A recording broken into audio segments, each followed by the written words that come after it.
오늘 말씀을 통해서 우리가 주님 주신 은혜를 함께 나누길 바랍니다. 오늘은 그 마태복음 11장 말씀을 가지고 침노하는 신앙, 침노당하는 천국을 살아내는 성도란 제목으로 하나님의 말씀 함께 나누도록 하겠습니다. 우리가 살아가는 이 나라를, 우리나라를 우리나라 이런 나라다, 우리 사회는 이런 사회다 라고 평가하는 이야기들이 여러 가지가 있어요. 좋은 것도 있고 안 좋은 것도 있습니다. 최근은 혹시 요즘 이 단어가 요즘 단어라고 하기는 좀 그런 것 같긴 한데, 잘 쓰는 말 중에 국뽕이라는 말이 있습니다. 혹시 들어보셨습니까? 국뽕. 하는 애들은 좀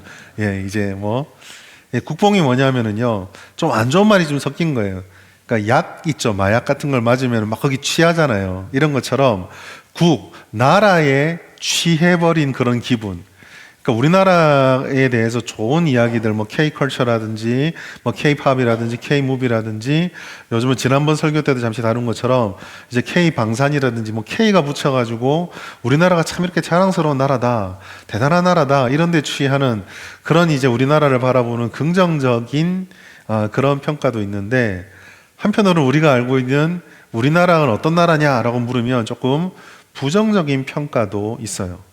그 중에 하나가 대한민국을 어떤 사회냐라고 물었을 때 이 갈등 사회다라고 부르는 경우가 있습니다. 이건 제 얘기가 아니라 저도 이제 설교를 준비하면서 데이터를 찾아보면서 찾은 건데, 이 갈등이라는 주제로 우리 사회를 바라보았을 때 우리 사회가 지금 처해 있는 상황이 생각보다 굉장히 심각하다라는 것을 느끼게 됩니다. 제가 도표를 하나 보여드릴 텐데요. 2024년에 한국 리서치에서 조사한 한국의 갈등 수치예요. 대한민국의 갈등이 심각합니까? 라고 물었는데 93%가 심각하다라고 얘기를 합니다. 그러니까 이게 10명을 묻는 것보다 더 많은 거예요. 100명한테 물으면 93명이 우리나라를 갈등이 지독하게 심한 나라라고 이해를 하고 있고, 그렇게 생각을 하고 있다는 거죠. 어떤 면에서 갈등이 있습니까? 라고 물었을 때 10가지 요인을 얘기했는데요. 상위 10가지 요인이 이런 요인들입니다.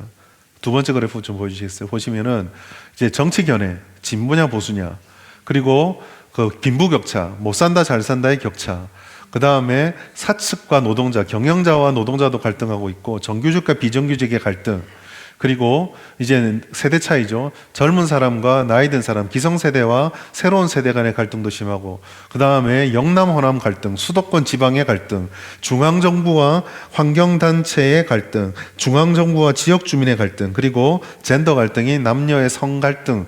갈등이 너무 많은 사회라고 이야기를 합니다.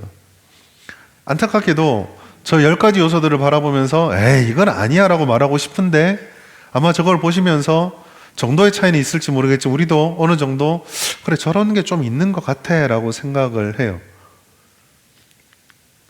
저는 사실 이번에 설교를 준비하면서 예화를 이 자료들을 찾으면서 이 93%라는 수치가 굉장히 좀 충격적이었습니다. 왜냐하면 저 한국 리서치 조사가 우리 국민들 대상으로 하면 우리도 국민이잖아요. 우리 교회 성도들의 93%가 갈등이 심하다고 생각하고 있을까? 라고 생각을 하면서 조금 마음이 아프기도 하고 어떻게 목회를 해야 되지라는 고민도 좀 하게 됐었어요. 이제 그 중에 이제 하나가 이제 젊은 사람, 나이 든 사람, 이 기성세대와의 갈등, 이건 되게 오래된 이야기이죠. 수천 년 전에 고대 유물을 파고 거기 문헌들을 팠을 때 비석에 농담처럼 새겨져 있는 한마디, 요즘 젊은 것들. 이게 지금 우리 시대 얘기가 아니라 몇천 년 전에도 그런 얘기를 했고, 이제 그런 비석이 남아있다면 아마 그 시대 젊은이들은 똑같이 얘기를 했겠죠. 요즘 우리식으로 말하면 고리타분하신 어르신들, 이렇게 얘기를 하며 계속 세대 갈등을 캐왔다라고 생각이 되어집니다. 저도 이제 50줄에 들어섰거든요. 그러다 보니까 그런 것 같아요. 제가 10대 때, 20대 때 제 나이 줄에 있는 분들에게 가졌던 그런 답답함들을 아마 지금 우리 청년문화 고등부아들이 저를 보면 가지지 않을까 라는 생각을 한번 해보게 됩니다. 근데 왜 이렇게 기존의 질서나 기존의 것들에 대해서 왜 이렇게 서로 잘 이해가 되지 않고 갈등을 하게 될까? 저는 사실 이 기성이다, 젊다라는 것을 나이로 사실 잘 생각하지 않습니다. 사실은 이 기성이라는 것은 어떤 익숙함, 정형화되어 있고 고착화되어 있던 것이라고 생각을 한다면 사실 이런 것은 성향의 차이일 수도 있거든요. 나이는 되게 연로하지만 사고가 깨어있는 어르신들이 있습니다. 반대로 나이는 젊은데 완전 꽉 막혀가지고 자기의 생각에서 조금도 이게 펼쳐지지 않는 젊은이들도 있어요. 최근에 유튜브나 인스타처럼 생각을 하는 매체가 아니라, 그러니까 예전에 우리가 글을 읽고 문장 하나를 던져놓고 막 생각하는 그런 세대가 아니라 그냥 영상에서 보여주면 그대로 입력받는 세대들일수록 점점 이게 되게 좀 고정화되어 있는, 예를 들어서 우리 젊은 세대 얘기해보면 헬조선이라 얘기해요. 뭐가 헬인데 물으면 몰라요. 자기가 경험해보지 못했고 그냥 들리는 헬조선이니까 마냥 헬이라는 거죠. 그러니까 이런 어떤 경직성들이 이 세대 갈등을 더 좀 복잡하게 만들어가는 것 같아요. 근데 제가 오늘 이 부분을 지적하고 이 부분을 설교의 첫 도입으로 잡았던 이유는요, 신앙에도 이런 기성과 새로움의 갈등이 있기 때문입니다. 이것은 젊은 세대, 나이에 따라서 우리 청년들이 어른들을 바라보면서 답답하게 여기다거나 우리 장년들이 청년들을 바라보면서 이해하지 못한다거나 그런 문제가 아니에요. 제가 생각하는 신앙의 이 기성과 새로움은요, 경직성은 신앙이 얼마나 인습화되어 있고 자기 안에 갇혀 있는가와 그렇지 않은가의 차이입니다. 생각외로 우리가 신앙생활을 오래 하다 보면 이 신앙이 경직되어 버리고 나만의 어떤 질서처럼 가치처럼 굳어버릴 때가 있어요. 근데 거기에 하나님의 은혜가 들어왔을 때 우리는 때로는 그 은혜를 받아들이지 못하고 튕겨내는 경우가 있게 됩니다. 근데 과연 이러한 삶의 태도가 신앙에 과연 맞는 건가? 신앙생활하는 우리들이 은혜를 받는다고 할 때 그 은혜가 과연 이와 같은 경직된 마음이 우리 가운데 있으면 하나님의 은혜가 우리에게 임할 수 있을까를 오늘 말씀을 통해서 조금 살펴보려고 합니다. 오늘 말씀은요, 세례 요한과 예수님과의 대화, 정확하게 말하면 세례 요한이 제자들을 보내서 물었던 질문과 그 질문에 대한 예수님의 답변, 그리고 예수님께서 그 세례 요한의 제자들이 떠나간 뒤에 남겨진 제자들에게 세례 요한이 어떤 존재인가, 그로부터 이루어지는 은혜의 시간이 어떤 시간인가를 말씀해주는 내용입니다. 먼저 우리는 세례 요한의 질문부터 살펴보려고 해요. 세례 요한의 질문의 핵심은 당신이 맞습니까? 라는 질문이었습니다. 뭐가 맞습니까죠? 당신이 과연 메시아가 맞습니까? 당신이 정말 우리가 기다렸던 그 구세주가 맞습니까? 그리스도가 맞습니까? 이 질문을 세례 요한이 예수님에게 보냈어요. 감옥에 갇혀 있는 세례 요한이 자기가 감옥에 들어간 사이에 점점 사람들에게 영향력을 발휘하기 시작하는 예수님에 대한 소문을 듣고 그의 가르침을 듣고 그리고 그의 소식을 들은 다음에 제자들을 보내서 질문을 한 것입니다. 근데 여러분, 저는 세례 요한이 이런 질문을 했다는 점에서 위로도 조금 받지만 사실 조금 의아하기도 합니다. 오실 그이가 당신입니까? 아니면 우리가 다른 일을 기다려야 합니까? 우리처럼 평범한, 저처럼 평범한 일개 신앙인이 예수님을 잘 이해하지 못해서 그렇게 물었다면 이해가 되는데 세례 요한이 누군가요? 누구도 모를 때에 자기 뒤에 올 자를 알아보고 예수님에게 세례를 베풀 수 있었던 영이 깨어있는 신앙이 굉장히 성숙했던 사람이거든요. 그를 이미 이전에 세례를 주며 이분이 바로 그다라고 자기가 생각을 하고 알고 있는 세례 요한이 갑자기 이 시점에 이게 맞나? 라는 생각을 하게 된 거죠. 의문을 던지고 있는 것입니다. 예수님께서 세례 요한을 뭐라고 불렀어요? 누구도 사람의 태에서 난 자 중에 이자보다 뛰어난 사람이 없다 그랬거든요. 세례 요한은 구약의 모든 문을 닫고 신약의 문을 열었던 선지자입니다. 선지자 중에 마지막 선지자요, 예수님이 오시기 전에 그의 길을 예비하는 이 땅에서 가장 뛰어난, 예수님에 대해서 가장 어쩌면 많이 알 수 있었던 사람 중에 하나였어요. 그런 그가 예수님이 지금 구세주가 맞는가 의문을 가지고 있는 겁니다. 아마 요한은 의아했던 것 같아요. 자기가 들었던, 자기가 기대했던, 자기가 알고 있었던 그리스도의 상과 점점 그리스도가 활동을 넓혀가면서 그에게 들려지는 이야기들이 달랐기 때문이 아닐까 추측해 봅니다. 오실 그이가 당신입니까? 라는 질문에 예수께서 어떤 답변을 했는가를 보시면 세례 요한과의 차이가 좀 나타나요. 예수님께서는요, 세례 요한의 질문 4절에 보시면 너희가 가서 듣고 보고 온 것을 요한에게 알려주는데 그 알려주는 말씀 뒤에 성경을 인용하셔서 답을 해주셔요. 이사야서 35장 5절 6절 말씀과 이사야 61장 1절의 말씀을 인용해서 답을 줍니다. 그 내용은요, 우리가 잘 아는 거예요. 맹인이 눈이 밝을 것이다. 못 듣는 자가 귀가 열릴 것이다. 그리고 뒤에 보시면 죽은 자가 살아나고 가난한 자에게 아름다운 소식이 전해지는, 즉 복음이 전해질 것이다. 이 두 구절의 말씀을 인용해서 답변을 줍니다. 그냥 이해하고 그냥 보시면 예수님께서 이사야 구약의 말씀을 성취하는 바로 그 그리스도이심을 알려주시는구나 라고 이해하기 쉬워요. 그런데 이 세례 요한의 말씀, 성경을 쭉 계속 읽다 보면 특별히 마태복음에서만 보아도 처음에 세례 요한이 예수님을 소개할 때 말과 예수님이 말씀하시는 답변이 의도적으로 다른 것 같다라는 생각을 합니다. 마태복음 3장 12절에서 한번 찾아볼까요? 마태복음 3장 12절. 마태복음 3장 12절 말씀 보시면은요, 세례 요한이 뭐라고 표현했냐면요, 내 뒤에 오는 자는 손에 키를 들고 자기의 타작마당을 정하게 하셔 알곡을 모아 곡간에 들이고 쭉정이는 꺼지지 않은 불에 태우시는 분. 여러분, 어떤 뉘앙스예요? 회복하고 살린다는 개념보다는 심판하고 모든 것들을 바로잡는 심판자의 이미지가 굉장히 강합니다. 그동안 로마의 억압 속에서 힘들게 살아오고 있었던 백성들에 대한, 그리고 또 영적으로 보았을 때 하나님을 그토록 오랫동안 외면하고 등 돌렸던 이스라엘의 모든 악과 세상 열방의 죄에 대해서 이제 모든 것들을 바르게 하는 정의로운 하나님의 이미지로 세례 요한이 답을 하거든요. 그런데 그런 답과는 전혀 다릅니다. 마태복음 11장 5절 말씀 다시 보시면은 어떤 느낌이 드세요?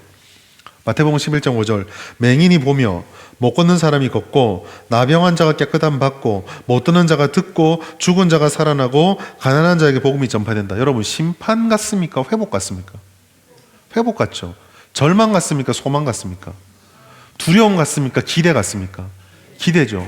요한이 말한 것과 지금 예수님의 답변이 같습니까? 다릅니까? 다르죠. 세례 요한이 생각했던 구세주의 사역과 예수님이 말씀하셨던 사역이 다릅니다.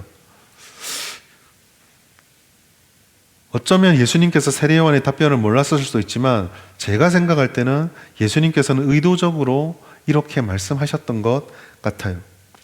예수님의 대답은 의도적으로 요한이 기대했던 것들과는 달랐습니다. 위대한 사역자였던 세례 요한조차 예수님에 대해서 바르게 이해하지 못하고 혹은 자기가 생각했던 그림과 다른 것을 바라보면서 의아했다라는 점에서는요, 위로를 좀 받습니다.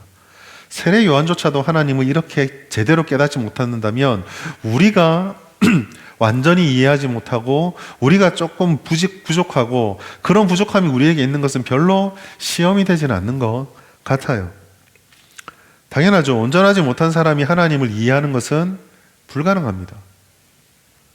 하나님을 완전히 이해할 수 있는 능력은 우리에게는 없는 거죠. 그렇기 때문에 때로는 우리가 인생을 살아가고 신앙생활을 하다 보면 하나님에 대해서 듣고 알기 때문에 기쁘고 즐거운 것도 있지만 때로는 성경을 통해서나 인생을 통해서나 말씀을 통해서나 다른 어떤 경험을 통해서 내게 다가오는 하나님의 음성과 하나님의 역사가 이해가 되지 않고 납득이 되지 않아서 오히려 더 힘들 때도 있습니다. 여러분, 우리가 은혜 받는 얘기를 참 얘기를 많이 하죠. 은혜를 사모하죠. 근데 아마 여러분들에게 제가 설교를 통해서 여러 번 말씀을 드렸지만 은혜는 사모하는 것이 좋습니다. 은혜를 받는 게 좋아요. 그러나 우리가 잊지 말아야 될 것은 은혜는 우리를 기쁘게 하고 행복하게도 만들지만 동시에 은혜는 우리를 부담스럽게 만들기도 하는 거예요. 왜요? 하나님의 은혜는 완전하지만 우리는 그 앞에 안 완전하거든요. 하나님이 가장 좋은 것을 우리에게 주셔도 우리는 그게 안 좋을 수도 있거든요. 하나님께서는 다 맞춰서 이 은혜가 주어졌을 때 발전되어서 여기에 이르게 할 것이라는 것을 다 보고 주시는 분이지만 우리는 줄 때조차도 잘 깨닫지 못하면서 이게 어떻게 나를 이끌어가고 어디로 도달하게 하는지 우리는 다 모릅니다. 그래서 우리는 은혜 앞에서도 겸손할 수밖에 없죠. 우리 신앙이라는 것은 결국요, 우리가 바라고 기대하는 이상적인 어떤 형태, 이상적인 어떤 것과 우리가 가지고 있는 한계와 삶의 현실과 같은 이 차이 속에서 늘 긴장감 속에 있게 됩니다. 세례 요한이 잘 보여주는 게 잘 보여주는 게 그거거든요. 하나님을 위해서, 예수님을 위해서 그토록 자기 자신을 드리고 달렸던 세례 요한, 그것 때문에 지금 감옥에 갇혀 있는 세례 요한이지만 결국 예수님이 딱 오셨을 때 그 예수님과 세례 요한은 격차가 생기고 차이가 생기고 이해하지 못함이 생기게 되는 거예요. 여기에서 질문이 발생하게 됩니다. 여러분, 저는요, 신앙생활에서 제가 믿기로 신앙생활은 정말 하나님이 주시는 믿음으로 충만한 상태도 너무 좋은 거지만은요, 동시에 신앙은요, 잘 질문할 수 있어야 한다고 생각합니다. 하나님이 완전하신데 그 완전하심 앞에 내가 부족하게 서 있는데 어떻게 궁금증이 안 생길 수 있겠어요? 어떻게 질문이 안 생길 수가 있겠습니까? 그 질문을 우리가 가지는 게 문제가 아니라요, 중요한 것은 그런 질문이 생겼을 때에 우리가 어떻게 반응을 하고 어떠한 교훈을 따라서 우리 자신을 추스리는가에 있습니다. 오늘 뒤이은 예수님의 답변에 보면 바른 반응, 우리가 어떤 반응을 가지고 무엇에 힘써야 되는가를 발견하게 됩니다. 6절 말씀, 5절과 6절에 연결되어져 있는데 예수님께서 세례 요한의 답변 속에 답변을 다 해주고 나서 가난한 자가 눈을 뜨고 눈먼 자가 눈을 뜨고 저는 자가 걷게 되고 가난한 자에게 복음이 전해진다 라고 회복을 말씀하신 뒤에 6절에 한 구절을 딱 붙여서 무언가 의도된 듯한 말씀을 더합니다. 우리가 5절 6절 말씀 다시 한번 같이 읽어볼까요? 시작. 맹인이 보며 못 걷는 사람이 걸으며 나병 환자가 깨끗함을 받으며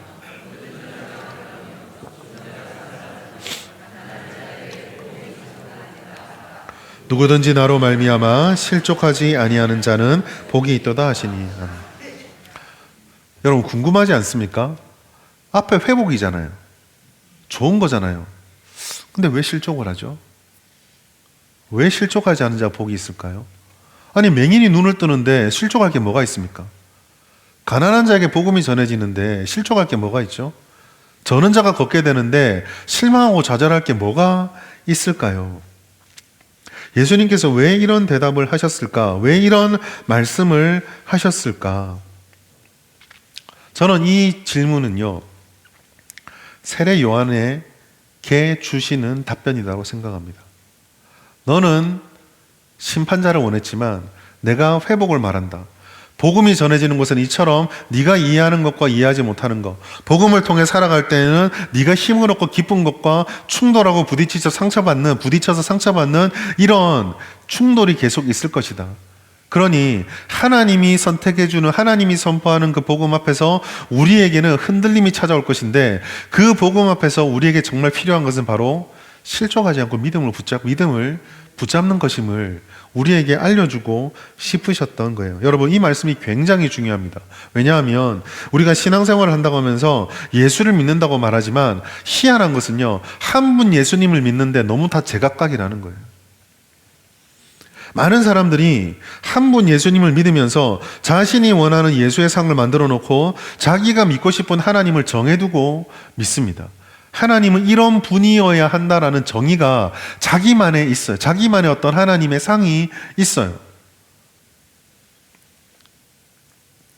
오늘날의 사람들이 전반적으로 종교를 싫어하고 탈종교화 세상 속에 있지만 그래도 만약에 누군가가 하나님에 대해서 조금 마음을 연다라고 했을 때, 신이라는 존재에게 조금 마음을 연다고 했을 때 그들이 기대하는 신은 아마 절대적인 권력자거나 만물의 주인이라거나 완전한 진리, 절대적인 권위자로서는 아닐 거예요. 대부분의 사람들이 종교를 통해서 얻고 싶은 것은 절대적인 진리보다는 언제나 나의 힘들어 죽겠으니 위로해주고 내 편이 되어줄 만한 어떤 친구의 상을 가지고 있죠.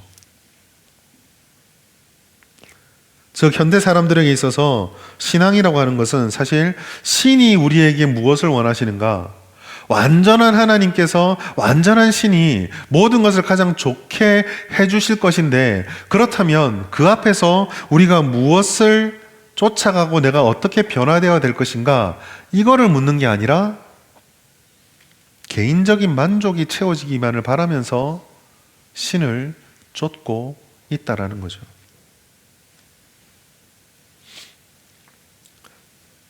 구원, 의롭게 됨, 거룩하게 됨, 영화롭게 됨, 이런 것처럼 예수님의 사랑을 바라보며 그를 닮아가고 그처럼 자기 희생적이고 자기 자신의 본성을 죽이고 하나님이 내게 원하시는 가장 아름다운 모습으로 나를 바꾸어가는 것에 관심을 두는 것이 아니라 오늘 내가 신이라는 존재를 믿고 붙잡으면 내게 어떤 유익이 있을 것이고 내게 어떤 위로가 있을 것이고 내가 생각하는 이상적인 모습을 어떻게 충족시켜 줄 것인가, 거기에 우리 관심이 더 모아진다라는 것입니다. 내가 인정할 수 있는 만족과 채워짐이 중요하고요. 이런 것들이 채워지지 않게 되면 하나님의 계획, 예수님의 은혜, 성령의 능력 같은 것들을 바로 의심할 수 있는 세대, 급기야 원망하며 떠나게 되는 모습. 사실은요, 이게 우리가 사실 대부분의 말하는, 상당히 많은 경우에 말하는 소위 실족이라는 것의 정체입니다. 상처받았다라는 것의 정체입니다. 하나님의 공의로움이 무너지는 것처럼 말하지만 사실은 내가 기대하는 것이 제대로 이루어지지 않았다라는 경우가 훨씬 더 많죠. 지금 미국하고 막 이란하고 전쟁하고 세계 막 전쟁하려고 많은 사람이 죽잖아요. 제가 지금까지 신앙생활까지 포함하면 한 계산하기 끔찍하네요. 신앙생활 한 지 35년, 목회를 한 지도 벌써 20년이 넘었거든요. 여러분, 정말 놀라운 사실 제가 하나 알려드릴까요? 지금까지 상처받고 실족했던 분들 중에 전쟁을 바라보니 하나님의 공의를 못 믿겠습니다라고 떠난 분을 단 한 사람도 본 적이 없습니다. 늘 말씀드렸죠. 나 누룽지 안 줘서 상처받았어요. 이런 것들이에요. 내가 뭘 기대했었는데 이게 내 뜻대로 안 됐어요. 나는 교회가 이런 곳인지 몰랐어요. 내가 신앙생활을 하면 이런 게 있을 줄 알았는데 이게 없어서 상처받았어요. 이런 분들은 정말 많이 봤지만 세상을 바라보니 악이 득세를 해서 주님을 못 믿겠습니다. 이런 분을 단 한 번도 본 적이 없어요.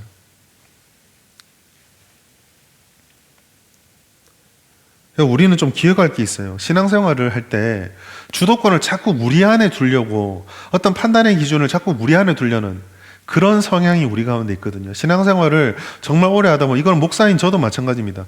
목회를 오래 하다 보면은요, 교회에서 일어나는 일들이 사실 교회가요, 사람들이 다양하기 때문에 여러 다양한 모습들을 가지지만 우리 교회가 사실 세계 평화를 위해서 하는 정부는 아니잖아요. 그러니까 일어나는 일들이 때로는 형태는 다르고 상황은 다르지만 저쪽 교회에서도 이런 비슷한 문제를 겪었는데 이쪽 교회에서 이런 문제를 겪네, 이런 게 있어요. 문제 자체가 나를 힘들게 하진 않아요. 목회를 하면서. 물론 마음이 무거워서 기도를 하게 되겠지만, 그런데 신앙생활을 오래 하고 사역을 오래 하면서 순간순간적으로 심장이 섬뜩할 때가 있거든요. 그게 언제냐면은 익숙해지다 보니까 어느새 나도 모르게 익숙함이란 것에 가려서 하나님께 묻는 것들이 점점 줄어들고 그냥 내 경험감, 내 중심으로 이렇게 중심축이 싹 이동할 때가 있어요. 설교를 준비할 때도, 사역을 준비할 때도, 어떤 행사를 할 때에도, 작년에도 이렇게 했고 재작년에도 이렇게 했고, 그러니까 올해도 그냥 아무 생각 없이 아무 기도도 하지 않고 아무것도 묻지 않고, 하나님, 올해는 이걸 우리 교회가 계속 1년, 2년, 3년, 4년 계속 이렇게 해왔는데 올해도 이걸 원하십니까? 묻는 걸 건너뛰고 작년 5월달 이 사역했지, 올해도 해야지, 이 넣는 내 모습을 발견한다니까요. 하나님 묻지 않아요. 10년 동안 그렇게 했다고 해서 11년째도 하라는 법이 없잖아요. 주님께서 아니라 그러면 멈춰야 되는데, 그러려면 매해마다 주님께 물으며 우리에게 정말 필요한 것이 무엇입니까? 작년에 똑같은 걸 하더라도 작년에 이런 일들이 있었는데 올해 하나님께서 이 사역을 원하십니까? 원하시면은 뭘 우리가 더 신경 써야 되겠습니까? 어떤 것을 원하십니까? 물어야 되는데 한 번씩 안 묻고 지나갈 때가 있어요. 설교도 마찬가지고요.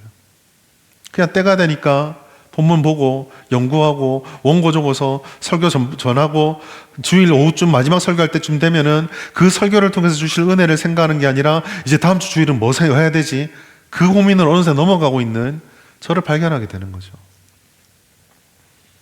그러다 보면 한 번씩 제가 무슨 생각이 드냐면, 하나님이 내게 주신 신앙이라는 선물을 누리는 게 아니라 내가 신앙을 해드리는 거 아닌가? 라는 착각에 한 번씩 빠질 때가 있어요. 여러분, 신앙은 우리가 하나님께 해드리는 적선이 아니에요. 하나님께서 그의 은혜와 자비로 우리를 받아주신 거죠. 자격이 없기 때문에 우리가 신앙생활 할 때는요, 하나님 앞에 그 어떤 것도 사실은 목소리를 내고 주장할 수 있는 게 아무것도 없어요. 주주총회 아시죠? 주주총회. 주식회사, 우리나라가 이제 자본주의면 주식을 통해 자본을 발행하는 것이 기본 시장의 질서인데, 주주총회 가면은 내가 가지고 있는 주식수가 나의 의결권이잖아요. 발언권이 있어요. 내가 가진 몫이 있으니까 할 말이 있다라는 거예요. 여러분, 신앙은요, 내가 가진 몫이 아무것도 없어요. 그러니까 하나님 앞에 아무것도 내가 말할 게 없어요. 모든 것이 감사해야 되는데, 우리가 신앙생활을 오래 하다 보면 어때요? 마치 뭔가 아는 것처럼 주님께 질문하고, 마치 내가 뭔가를 잘 하는 것처럼 하나님 앞에 내 의견을 알려드리고, 마치 내가 어떤 많은 경험들이나 어떤 내 안에 어떤 노하우가 쌓인 것처럼 하나님 앞에 너무 교만하게 내게 주어져 있는 모든 것들을 막 사용할 때가 있거든요. 목사의 직분도 그렇고 내게 맡겨진 직무도 그렇습니다. 우리는 하나님이 우리를 자녀로 삼아줬기 때문에 그냥 모든 것을 하나님의 은혜로 누리는 것 뿐이에요. 여러분, 이 주권을 인정하는 것이 왜 중요하냐면요, 세례 요한조차도 오실 그이가 당신입니까? 라는 질문을 곰곰이 묵상해 보시면은 내가 기대한 건 이게 아닌데 가 뒤에 깔려 있는 거예요. 내가 생각할 때 이게 아닌데, 예수가 지금 저렇게 사역을 하면 안 되는데. 그런데 예수님께서 내가 분명히 예전에 봤을 때 세례를 줄 때 예수가 했던 말씀이나 성령이 내리는 이런 것들 봤을 때 맞는 것 같긴 한데 내가 기대한 건 이게 아닌데, 이게 계속 세례 요한 안에서도 혼란을 일으키고 있는 겁니다. 여러분, 우리의 기대와 하나님의 말씀이 충돌할 때, 우리의 기대와 하나님의 은혜가 충돌할 때, 우리도 모르게 기도라는 거룩의 모양으로 자꾸 우리는 하나님을 바꾸려고 그래요. 아닙니다, 여러분. 우리의 기대와 하나님의 말씀이 충돌할 때, 내가 생각한 것과 하나님의 일을 벌이시는 일들이 자꾸 충돌할 때, 바꿔야 하는 것은 내가 아니라, 하나님이 아니라 내가 바뀌어야 돼요. 이해되지 않기 때문에, 지금까지 내가 생각했던 것과 너무 다르기 때문에 도저히 받아들일 수 없어서 나는 그렇게 할 수 없다라는 건 신앙이 아니죠. 이성을 포기하라는 말이 아니라 치열하게 고민해야 되고 또 하나님께 물을 수는 있어요. 그러나 말씀의 권위와 하나님의 주대심을 인정하는 것, 저는 모든 게 동전의 양면처럼 같다고 생각하거든요. 하나님의 권위, 말씀의 권위, 하나님의 주대심을 인정한다는 것이 동전 한 명에 있다면 그 뒷면에는 뭐가 있냐면은 버리지 못하는 나의 욕심과 본성이 있어요. 그러니까 주님의 주대심을 인정하려면 동전과 같아서 하나님의 주권을 인정하려면 동전을 엎어야 돼요. 반대쪽 면이 안 보이게 땅에 엎어야 위에가 보이는 거죠. 그런데 이게 아니라 하나님의 주권이 아니라 이 동전을 뒤집어 버리면은 하나님의 주권을 인정하지 않는 곳에서는 내가 모른다가 아니라 내가 여전히 주인이 되어서 앞으로 나서게 되는 겁니다. 결국 신앙의 핵심은요, 하나님의 주대심 앞에 우리의 모든 것들을 내려놓고 복종하는 거예요. 이것은 곧 그의 다스리심을 인정하는 거죠. 불의가 내가 생각할 때 합당하지 않은 일, 옳지 않고 또 혹은 내 앞에 이게 정말 나를 향하신 하나님의 뜻일까 의심이 생길 때는요, 그렇기 때문에 우리는 조금 뒤로 물러날 수도 있어야 되죠. 왜 그렇습니까? 예를 들어서 이런 거예요. 제가 어떤 우리 다이아 미안하다. 다이아하고 어떤 오해가 생겼어요. 어느새부턴가 조금 서먹서먹해진 거예요. 근데 뭐 때문에 그런지는 잘 몰라요.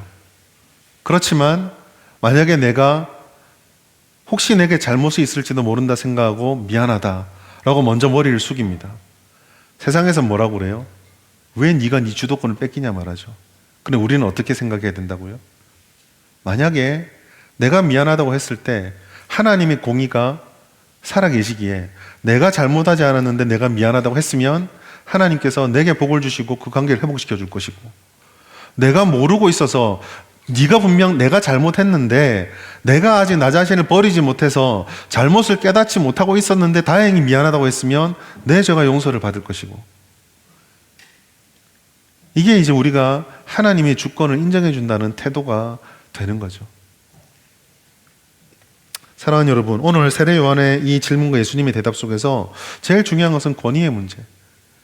하나님께서 우리에게 무엇을 원하시는가? 내가 기준으로 삼고 있는 것은 무엇인가? 내 삶의 기준은 어디에 중심을 두고 있는가를 우리는 살펴볼 수 있어야 합니다. 주님께서 하신 말씀, 주님의 뜻, 그의 행하신 일, 그의 소망을 기준으로 삼고 그것을 알기에 힘쓰고 그것을 깨닫고 그것을 순종하기 힘쓰는 것, 그것이 신앙생활이고 그것이 바로 우리의 삶이 감당해야 되는 훈련이에요. 그럼 왜 이런 훈련이 우리에게 필요한가? 그것에 대한 답이 바로 우리가 너무 유명한 이 오늘 본문에서 읽었던 말씀 중에 너무 유명한 12절 말씀의 핵심입니다. 거기에서 우리는 천국의 삶을 산다는 것이 무엇인지를 발견하게 됩니다. 여러분 12절 말씀 다시 한번 보시겠어요? 12절 말씀 여러분 너무 잘 아는 말씀이죠. 세례 요한의 때부터 지금까지 천국은 침노를 당하나니 침노하는 자는 어떻게 된다고요? 빼앗느니라. 여러분 이 말씀을 어떻게 이해하고 계세요? 아마 대부분은요 이런 해석을 전통적으로 많이 받아들일 거예요.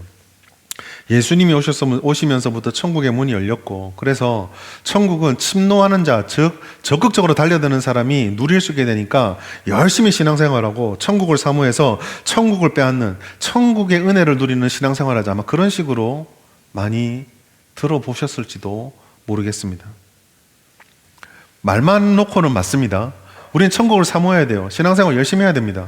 주님이 주신 은혜를 누리기 위해서 내 최선을 다해 달려가는 건 나쁘지 않죠. 그러니까 그와 같은 본문을 빼놓고 그렇게 해석하는 것을 나쁘다고 말할 수는 없어요. 그런데 오늘 우리가 그렇게 이해하고 이 말씀을 바라보면 문제를 몇 가지 해결해야 됩니다. 어떤 부분이냐? 첫 번째로 이 말씀 속에 등장하는 단어를 단어 문제를 해결해야 돼요. 침노라는 단어, 빼앗는다는 단어, 이 두 단어요. 여러분 성경에서 이 두 단어는요 단 한 번도 긍정적인 의미로 쓰인 적이 없습니다. 그러니까 침노라는 단어를 써서 무언가 내게 잘 안 열려는 것을 내가 얻을 수 있도록 애쓰는 거, 이런 긍정적인 의미가 없어요. 그냥 침노는 말 그대로 침략하고 빼앗고 약탈하는 거예요. 긍정적인 의미로 쓰이지 않았는데 이거를 오직 여기서만 내가 긍정적으로 해석하는 게 맞는가, 이거 하나 해결해야 되고요. 다른 하나는요 문맥상의 의미입니다. 여러분 우리가 지금 11장 말씀 보고 있지만요, 이 11장 말씀 성경을 여러분 보실 때 이해가 잘 안 될 때는 근저 문맥과 앞장에서부터 쭉 읽어오는 게 되게 필요하거든요. 10장부터 11장까지 말씀을 쭉 읽어보시면 이게 어떤 하나의 흐름을 좀 가지고 있어요. 10장에 보시면 제자를 임명하는 장면이 나오고 그 제자에게 제자로서의 사명을 부여합니다. 그리고 10장 16절부터 23절까지 말씀 보시면 그 사명을 받은 네가 제자로 살면 어떤 고난이 있을 것인가 알려줘요. 그리고 나서 10장 24절부터 33절에는 두려워하지 마라, 걱정하지 마라 라고 말씀하시고 10장 34절 39절 말씀에 보시면 예수께서 바로 이러한 상황을 모르는 것이 아니라 내가 검을 주러 와서 내가 이 영적 전쟁의 주도자고 싸워가는 자다. 그리고 10장 40절부터 42절 보시면 그래서 이 싸움에 이제 동참하게 되는 너희들은 두려워할 필요가 없는데 바로 너희들에게 내와 함께 갈 때 상급이 주어졌기 때문이다라고 말씀하고 11장으로 딱 넘어요. 요한이 질문하죠. 이게 예수님이 맞다고요? 이게 구세주라고요? 거기에 대한 예수님의 답변이 11장 2절부터 6절까지 나오고, 그리고 이렇게 좀 부족하지만 그 세례 요한이 어떤 이인가에 대한 평가가 11장 7절부터 15절까지 나와요. 그리고 나서 이렇게 질문하는 세례 요한과는 달리 그것보다 훨씬 더 못한 예수님이 오셔서 활동하고 있음에도 불구하고 전혀 거기에 관심 가지지 않는 거부하는 자들에 대한 경고가 16절부터 19절까지 나옵니다. 그리고 회개하지 않는 자들에 대한 경고도 20절부터 24절까지 나와요. 그리고 나서 우리에게 또 유명한 11장 25절 30절. 그래서 이러한 현실들 속에서 제자로 부름 너희에게 사명이 있는데 그거 사명을 지켜 살아가려고 하다 보면 때로는 궁금증도 생기고 때로는 이해되지 않는 것도 생기고 그리고 거부하는 자들도 만나고 그 다음에 회개하지 않은 대적들도 만날 것이다. 이게 너희 성도들의 삶이다. 그런데 이 수고하는 삶이 너희에게 고통스러울 것 같이, 그리고 마지막에 마무리 지어주는 게 걱정하지 마라. 수고하고 무거운 짐진 자들아 다 내게로 오라. 내가 너희를 쉬게 해줄 거야. 염려하지 말고 신앙생활해라. 걱정하지 말고 제자의 삶을 살아라. 무겁다고 고민하지 말고 나랑 같이 지자. 이게 이제 10절부터 12절까지 전체의 맥락이거든요. 그 맥락 속에서 11절과 12절 말씀이 있어요. 그리고 11절과 12절의 말씀이 속해 있는 위치가 바로 세례 요한처럼 질문하는 성도들이 있지만, 반대로 그 질문을 하는 성도들이 어려울 수밖에 없는 이유는 천국의 시대에 천국을 시기하고 질투하고 빼앗고 침략하는 자들이 존재하기 때문이다. 이 말씀 우리에게 전해주고 있는 거예요. 천국의 삶을 공격하고 빼앗는, 침노하고 빼앗는 자들은 지속적으로 영적 전쟁을 일으키며 우리를 시험하고 어렵게 합니다. 그러니까 우리가 의문이 생기고 거기에 대한 바른 답을 찾아가고 우리 가운데 아직까지 버려지지 않은 나의 모습들을 붙잡고 있으면서도 하나님의 은혜가 내게 찾아올 때 이 현실과 이상 사이에 갈등하는 삶이 계속 우리들을 천국의 삶을 붙잡는 자와 천국을 빼앗는 자의 싸움의 그 갈등 속에서 우리를 이끌어가고 우리의 신앙이 거기에 놓여 있다라고 말씀하고 있는 거예요. 16절 17절 보십시오. 침노하는 자, 빼앗는 자들의 특징이 어떻습니까? 복음이 들려지는데 곡소리가 나도 울지 않고 피리가 불어도 춤추지 않아요. 세례 요한이 와서 외치고 예수님의 기적을 베푸셔도 그들은 대적할 뿐입니다. 천국의 복음이 전해지는데 그들은 그것이 씨앗을 내리도록 놔두는 것이 아니라 침노하고 빼앗고 강탈해서 열매 맺지 못하게 하는 거죠. 우리가 살아가는 이 세상 속에서 믿음을 지켜간다는 것, 신앙생활 한다는 것은 바로 이와 같은 삶입니다. 오늘날 우리가 하나님을 따라가는 것이 너무 힘들고 버거워서 주님을 믿는 삶에서 보게 되는 현실이 도저히 답을 내릴 수가 없어서 흔들리고 고난이 찾아올 때, 그럴 때에 우리들은 이 천국을 빼앗는 자들, 유혹하는 자들, 흔드는 자들의 생각에 우리의 마음을 노출시키고 줘서는 안 돼요. 끝까지 천국이 세상과 같은 길을 걸어갈 수 없다라는 것, 불신자와 같은 가치와 같은 목표와 같은 방식으로 살아갈 수 없다라는 것을 믿으며 어떤 것이 천국 백성의 삶인가를 묻고 그 백성의 삶을 지켜가기 위해서 우리의 삶을 살피고 의를 그리고 힘을 써야 하는 것입니다. 천국의 백성에게 있어서 세상의 삶은요, 구별됨을 추구하는 영적 전쟁터입니다. 누군가는 천국을 전파하고요, 누군가는 천국을 빼앗으려는 세상 속에서 우리들은 오늘도 살아가고 있습니다. 사실 우리에게 불리한 싸움이죠. 어떤 면에서는. 왜요? 우리는 오히려 천국을 우리에게 주셨던 예수님과 하나님보다는 천국을 거부하고 빼앗는 이들 쪽에 좀 더 본능적으로 가깝기 때문입니다. 성령의 은혜가 아니고서는, 하나님의 능력이 아니고서는 우리는 주님의 나라에 더 가까이 가기가 불가능합니다. 다행히 하나님께서 우리에게 약속해 주신 것, 내가 너희들을 고아와 같이 버려두지 않고 너희가 구하기만 하면 주겠다라고 말씀하셨고, 성령이 너희를 떠나지 않는다고 말씀하셨기에, 즉 우리와 함께 하시는 그 하나님을 힘입어서 우리는 이 천국을 빼앗으려는 세상 속에서 천국의 백성으로 살아갈 수 있게 되는 거죠. 세상은요, 끊임없이 믿음을 받아주지 않을 거예요. 조금 뭐라고 할까요? 여러분들에게 좌절? 아니면 막막함을 주는 말일지 모르겠지만은요, 세상이 복음을 받아들이지 않을 거라는 것은 한 가지만 봐도 증거를 할 수 있어요. 여러분, 세례 요한이 왔을 때요, 세례 요한을 배척할 때의 사람들의 말이 뭐였죠? 먹는 것을 싫어하는, 먹지 않는 이상한 사람이라고 배척했어요. 그러면은 먹는 사람은 받아줘야 되잖아요. 예수님 보고 뭐랍니까? 먹기를 탐하는 자다라고 안 받아요. 여러분, 복음이 받아들여지는 것에 목적을 두면 안 돼요. 성도들의 삶이, 우리가 기도할 땐 물론 그렇게 기도하죠. 선한 영향을 미치고 예수 믿는 교회와 성도들이 이 세상 사람들의 마음속에 마음을 열어줄 수 있는, 물론 우리는 그걸 위해 기도해야 됩니다. 그러나 엄밀하게 말하면 성경에서는 그걸 우리에게 보장해 주지 않아요. 그러니까 세상 사람들에게 선을 끼치고 세상 사람들이 빛을 볼 수 있도록 해야 되는 것은 우리의 사명이지, 그들이 그렇게 받아줄 거라는 약속은 아닙니다.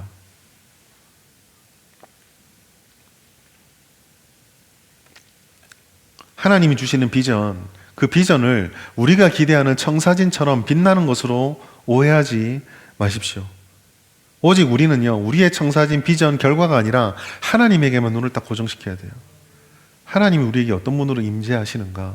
좋을 때는 하나님이 어떤 분으로 임재하시고, 고난과 어려움이 있어서 지금 삶의 문제가 해결되지 않아서 나를 이런 나락으로 걸어가는 것처럼 보여서 도무지 돌파구가 보이지 않을 때, 지금 이 시점에 바로 여기에 하나님은 지금 어떤 분으로 임재하고 있는가, 이 하나님을 바라보는 신앙이 회복되어져야 합니다. 심판자로 오셔서 감옥에 나를 가둔 이 로마의 정권을 무너뜨리고 이스라엘을 회복시켜주는 하나님을 기대했던 세례 요한. 그러나 세례 요한을 향해서 하나님께서 말씀해 주신 예수님의 답변은 뭐예요?